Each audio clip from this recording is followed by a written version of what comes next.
What's up, guys? It's Rey-Jay back with another video, and in this one I want to break down what's happening with SPY, Tsla, Nvda, the QQQ, and a couple of other tickers. I'm going to break down some big news that came out over the weekend, not to mention more news coming out for tomorrow, and you should be watching for as the charts progress. But just note that I am not a financial planner, so make sure you take nothing I say as financial advice. And also, if you guys can, please smash the like button. It not only benefits me, it benefits the entire community as a whole. Anyways, now let's talk about the markets. So as you guys can tell, the market is still getting bought back up very, very nicely. SPY saw this nice dip on Thursday towards our 20 EMA, only to get bought back up. And we're seeing that as we get these dips, even when Jerome Powell was giving his speech, he did imply that the Fed will most likely be cutting rates in September, and the Fed is going to be adjusting their policies. So the market is more bullish even after that little dip we saw on Friday. So we're still looking more bullish on SPY, the QQQ, and Tesla. I think we may push a little bit higher for the time being, but there are other pieces of news that are starting to come out that could complicate things. So there's this news right here about how Hezbollah has launched a missile barrage at Israel. This is after they're trying to avenge their top commander that was assassinated. So that's some very, very big news. Let me just say this, guys. I am not by any means trying to say that one side started this or one side started that. It's simply just news that goes back for hundreds, if not thousands of years, right? There's been tensions between these groups for a very, very long time. And my job is not to give you guys the full history. I want to make that very clear. I just want to talk about the current headlines. And that's the fact that there's a lot of tensions between each of these countries. So we've seen hundreds and hundreds of rockets and drones launched against Israel. That's not great news whatsoever, because innocent lives paid the biggest price. And as a result, Israel has launched preemptive strikes on southern Lebanon. So it's just going back and forth and back and forth. And there have been some negotiation talks for a ceasefire in Egypt amongst many different leaders in the US, with the different parties, and the list goes on. So it's very, very tough, guys. A very, very sticky situation. What's important about this is, firstly, innocent lives. It's very horrible to hear news like this because innocent lives are going to be paying the biggest cost. But on top of that, it's going to have a big effect on oil. This might affect the price of oil if it starts going up. That's going to also have an effect on the markets and possibly even inflation. So you just want to be very careful with all of this going on. Let me just make it very clear that no one wants wars, especially as we're, already going through so much as a country. And it's not good for so many different things, from the current time period we're in to just anyone's lives in general, even the elections. So we'll see how things go. We'll see if negotiations increase to help a ceasefire start or something like that. I do want to note that there have been rockets launching on both sides for quite some time. It's been going on for a while. It's just that today finally we're seeing a bigger strike that happened with a lot of attention. So it's kind of an effect on the markets. We'll see about that. I'll be watching it very carefully. I also want to note that for Monday, August 26th, which is tomorrow, we have durable goods coming out in the morning, very minor data. The only main pieces of data will be at 10:30 a.m. Eastern Standard Time, an hour after the market opens. We have the Dallas Fed manufacturing numbers coming out, not to mention the 3 and 6 month bill auctions at 11:30. So that's pretty much it. There's not really much data for tomorrow. For earnings, all we have are just like trip.com on Monday, very minor earnings. For Tuesday, it's very, very minor as well. Just a couple of small banks and then very, very minor ones. And then for Wednesday, it's going to be a big day because we have Nvda announcing its earnings. That's going to cause a big move for the semiconductor industry and tech. So get ready for big earnings starting on Wednesday. Even Thursday has some big ones like Dell, Best Buy, and Dollar General, and the list goes on. But the big one is going to be Nvda for the week. But for tomorrow, there's not really much coming out. For the current fear and greed index, we're currently neutral, getting closer to greed. I think we might get closer to greed, and we'll see if we could last at these levels as the market's hitting all-time highs. We're approaching some tough resistance levels. The S&P 500 is at extreme greed as well, so we're bouncing off our key supports, doing a good job at holding up. And the put to call option positioning is also dipping as we're seeing a lot of puts being closed. A lot of call buying is starting to increase for the past 5 days. That's why the average is dipping. So that's why we're starting to see some bulls returning, some buyers stepping in. And the volatility is kind of neutral. The VIX is back below its 50 daily moving average. We'll see if this breaks out or not. So we're going to be very, very patient. So what is my view of the markets, guys? I know I made a video where I did give you guys my projection for a few weeks out, even a few months. I can't be super accurate for a few months out all the time. Sometimes it's very tricky with all the news coming out. So I just want to focus on tomorrow. What do I think is very probable for tomorrow? From a technical standpoint, as you guys can see, SPY dipped down to this green line right here, 20 EMA. Then we got bought back up. During Jerome Powell's speech on Friday, we dipped and then got bought back up. So the buyers are present. They're pushing the market up. And volume is not that bad on SPY.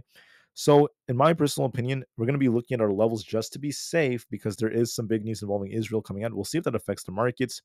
If there's a dip, okay, you're going to be looking at 562 as our support. If that breaks, I'll be looking at this previous resistance becoming support at 560. And if that breaks, we're going down to our 20 EMA at 558. And then 556 is going to be a very strong support.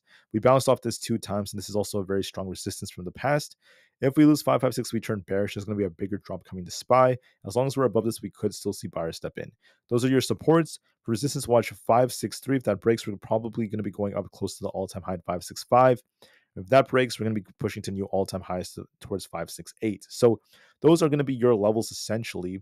But what do I see for the chart? As you guys can see, there's a giant cup forming on SPY right here. So this is trying to, attract the all-time high in my opinion. So it does look a little bit more bullish to me. Now, I don't know exactly what the reaction is going to be with all this news involving Israel and Hezbollah. I don't know what the reaction is going to be exactly, but I can tell you this. Technicals are showing the market may try to push a little bit higher, but as we approach resistance, you have to be very careful because every time SPY historically has hit 563 and 565, we got these rejections. As you can see, SPY is kind of struggling to break through resistance. We just keep rejecting. So it's a very, very tough area. So tomorrow, I predict that SPY is going to try to go a little bit higher, try to fight for 563, maybe get close to 565 or so, maybe a little higher. We'll see if we try to break these resistance levels. But then there might be a rejection coming, a big rejection coming because we have this bearish divergence developing and resistance is going to be very, very tough at these high levels. So I think that's the most likely possibility. We push a little bit higher. We get close to 563, if not 565 in the morning. Then we might see a little dip as the day goes on, especially with the news. And if there's more headlines that come out, we may even see a bigger dip coming. So be very, very careful with this. Look for a little bit more upside than a rejection as the most likely possibility. For ES, I'm seeing the same thing essentially developing because, as you can see, this imbalance is trying to fill. We have 5650 as our resistance right over here. If that breaks, we're going up to 5680, followed by the 5700 area. If you reject off 5650, we're going to be looking for basically 5620, 5580, then eventually much lower levels. I presume that with the nice inverse head and shoulders like structure that is developing, we're going to attempt to push higher on ES. I do think it's going to try to push a little higher. It's holding up decently right now, so look for a little bit more upside potential. We could get close to 5680, but then do not turn too bullish and too complacent at these high levels because every time ES was between 5650 and 5700, I would say the low 5700s, we got a rejection. We got a big rejection. We rejected 1, 2, 3, 4 times. We even got a rejection here. So the resistance is very tough in this zone the closer we get to 5700. So could we go a little higher? Yes, we could, but there might be a rejection. So just be careful the higher we go. For Nvda, we are trying to push, especially as earnings is now approaching. I wouldn't be surprised if we try to retest a 132. We have this zone of resistance up here. If this breaks, our next target is going to be all the way up to about 135. We'll see how we end up reacting to this. It is possible we go a little bit higher, but be careful. There could be a big rejection coming. You want to be very, very mindful of that. We're temporarily pushing upwards, and we'll have to see what the reaction is after earnings. But for now, Nvidia looks like it wants to hit at least 130 to 132. And we'll see if we reject or not off this resistance. If this breaks, we might go a little bit higher. And then we could get a rejection later on. So either I think we reject in the 130s or we reject closer to 135. I do see some more upside potential, but watch and see what the reaction happens to be. So that's going to be very, very key for how things end up moving. For Bitcoin, in my opinion, is looking more bullish. We have this 65,000 area as our resistance. I think we might visit 65,000. We'll see if we get a rejection or not. I see some more upside potential in this, so we'll see how this ends up moving. So watch and see, but I think we might see 65,000. We'll see if you reject or not. Look for a little bit more upside, then we'll see what the reaction happens to be. For Tesla's looking a little bit more bullish right now because we are trying to balance. We got a nice break of this structure. So what happened was we had this big white trend line right over here. Tesla bounced off this 1, 2, 3, 4 times. And like I said in my earlier video, we have a nice inverse head and shoulders like structure. I think Tesla might consolidate. I don't think it's just going to break out like crazy unless we get a catalyst. But what I think is going to happen is this. We're trying to bounce off this trend line. We dipped below this on Thursday only to get bought back up. So what's going to likely happen is this. Tesla's going to try to push a little bit higher since it's holding above its trend line. But this resistance right over here where this yellow line happens to be is going to be acting as our potential pivot point. So we might see Tesla hit this and consolidate a little bit. But I think what's going to happen is we push a little bit higher towards that that 223 area. Then we might consolidate after that and see what the reaction happens to be. So I'll be watching for that very carefully. For NQ, okay. Oh, and by the way, for Tesla, let me just talk about some levels real quick. If we were to lose, hypothetically, this white trend line right here, we could be dipping down. The white trend line happens to be at 217. If we lose that, we're going to be looking for 215 and eventually 210. If we break past this yellow resistance, the 223 area, we're looking at 225 and 228. My guts tells me we go up to about 223, then we reject and just start to consolidate. I find that's to be a little bit more probable. For NQ, in my opinion, is looking a little bit more bullish, especially as we have a nice inverse head and shoulders like structure. We could push for where this imbalance happens to be just under 20,000. I think we might push a little bit closer to 20,000, and we'll see if we get a rejection if we establish a lower high or not. But look for a little bit of a push tomorrow and see if we establish a lower high. If we don't crack past 20,000, we might establish a lower high, then come back down. So you want to be very careful with NQ, in my opinion. Look for a little bit of a push tomorrow morning. If we don't break 20,000, look for a dip back down to 19,500. A pop and drop is very possible. For now, we are going to push closer to 20,000, I think, and then we'll see what the reaction happens to be. For the QQQ, we'll have to see if we could break the high or not. If we can't break it, we're going to be looking for a rejection. I think we might attempt to push higher towards 482 tomorrow, if not 485, and then we'll see if we get a rejection or not. The 4 hours looking a little bit more bullish, and we'll see what the reaction happens to be. But I think we're going to push a little bit higher towards this area right over here, this 482 area, and then we'll see if we get some kind of rejection or not. But that's going to be very, very key for the way we end up moving. That's going to be very, very important. So in my personal opinion, we may attempt to push higher on the QQQ, and then we'll see if we get a rejection, but look for a little bit more upside for the time being. For Aapl, we look like we want to push higher. We have 228 as resistance, then 230, and we have support at 226, not to mention 223.8.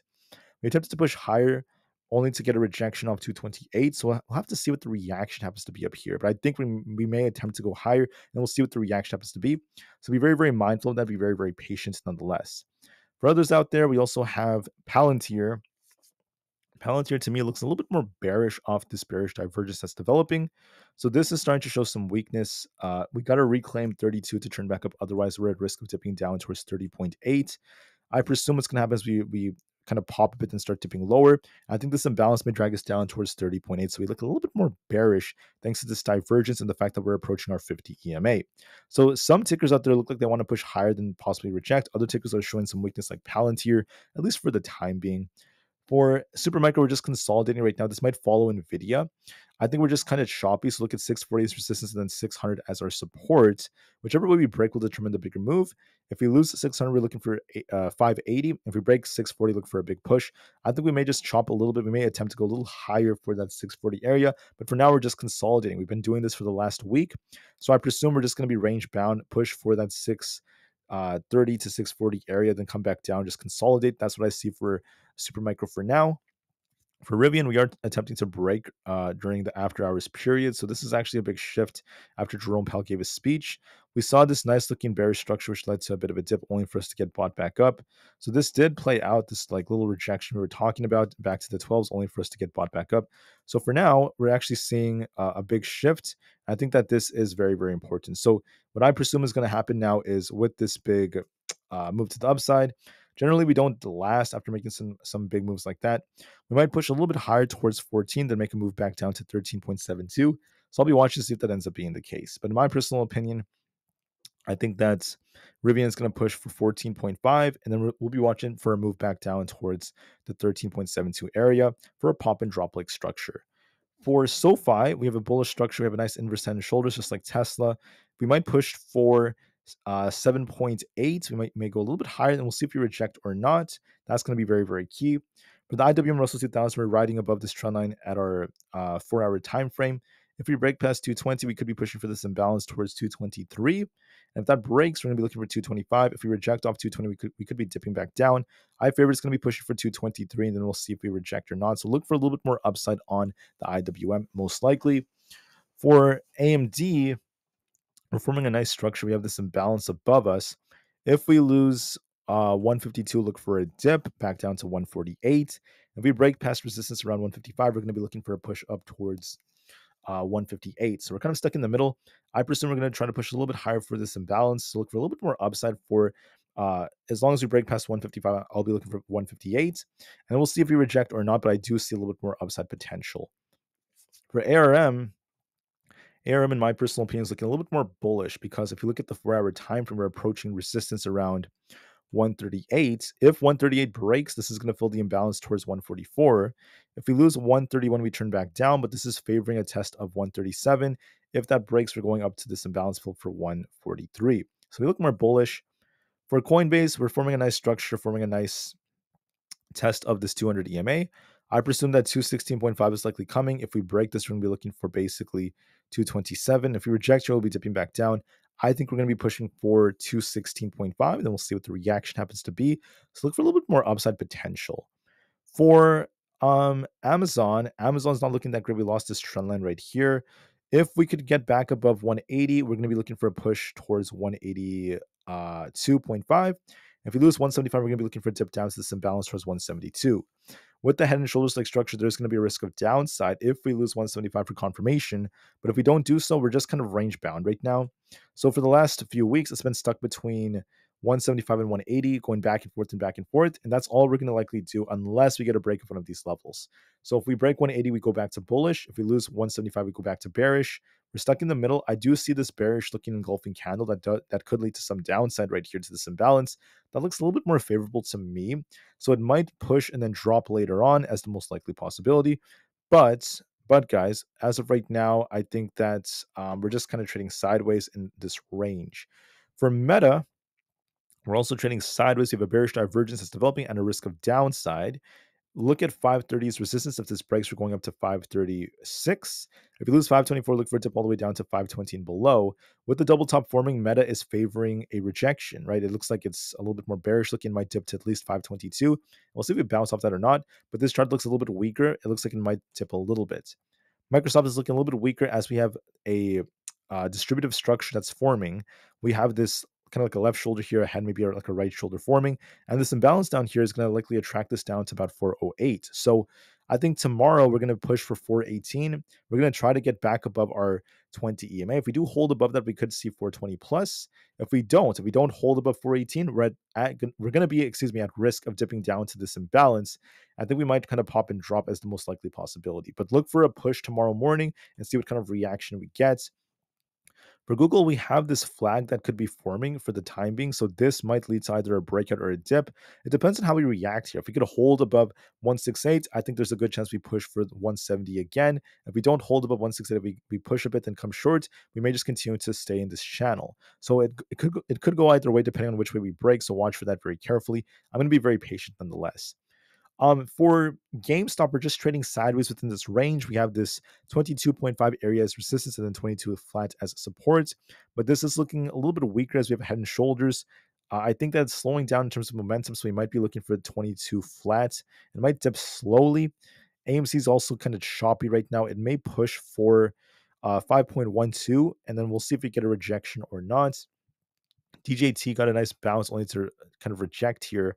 We have a 23 as our resistance followed by 24.24.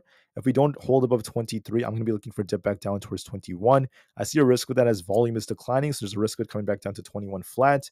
I think that's a little bit more probable. The VIX looks a little bit more bearish right now.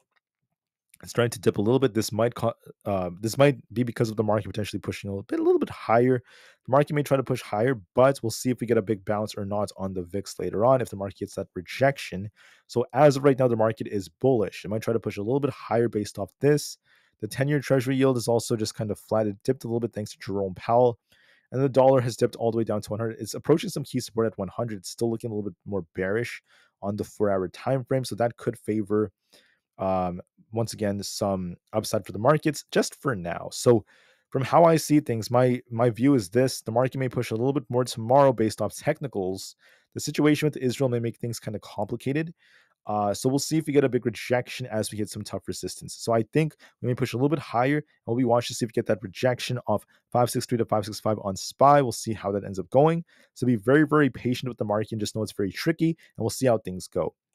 Tomorrow morning, look for some upside, and then we'll see what the reaction happens to be with all this news involving Israel and such. The market has some very, very tough resistance, so we'll see how it goes. But that's what I'm seeing for my analysis. Thank you all so much for listening. This is just a very, very short term analysis. It's a little bit different from what I see for the medium term. So I want to thank you for listening. I hope you guys have a great day, and I'll see you guys very soon tomorrow before the market ends up opening. Thank you for listening, and peace out.